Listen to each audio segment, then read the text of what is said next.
ഓണം അടുത്തെത്തിക്കഴിഞ്ഞാൽ മലയാളിക്ക് ഒഴിവാക്കാൻ പറ്റാത്ത ചിലതുണ്ട്.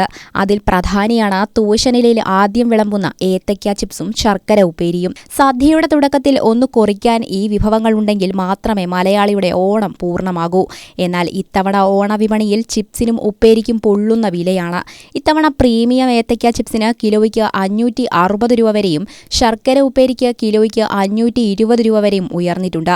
സദ്യയ്ക്ക് പ്രധാനമായി ഉപയോഗിക്കുന്ന മുറിച്ച ചിപ്സിന്റെ അതായത് കായ ഉപ്പേരിയുടെ വില 600 രൂപയും കടന്നിരിക്കുകയാണ്. കടകളിൽ ഓണക്കാലത്ത് കച്ചവടം പൊടിപൊടിക്കുകയാണ്. നാടൻ കായ ലഭ്യത കുറഞ്ഞതാണ് ഇത്തവണ പ്രധാന തിരിച്ചടിയായത്.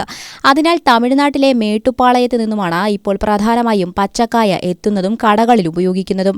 മേട്ടുപ്പാളയം കായയുടെ മൊത്തവില കിലോയ്ക്ക് 65 മുതൽ 70 രൂപ വരെയാണ്.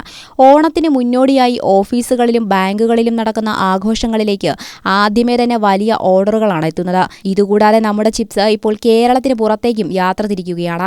രാജസ്ഥാനിലെ ജയ്പൂരിലേക്കും അസമിലെ ഗുവാഹട്ടിയിലേക്കും വരെ ഇവിടെ നിന്നും ചിപ്സും ഉപ്പേരിയും കയറ്റി അയക്കുന്നുണ്ട്. ഓഫീസ് ആഘോഷങ്ങൾ കഴിയുന്നതോടെ വീടുകളിലേക്കുള്ള വിൽപ്പന കൂടി തകൃതിയാകുന്നതോടെ ചിപ്സ് വിപണിയിൽ ഇനിയും കോടികളുടെ ബിസിനസ് നടക്കുമെന്നാണ് വ്യാപാരികൾ പ്രതീക്ഷിക്കുന്നത്.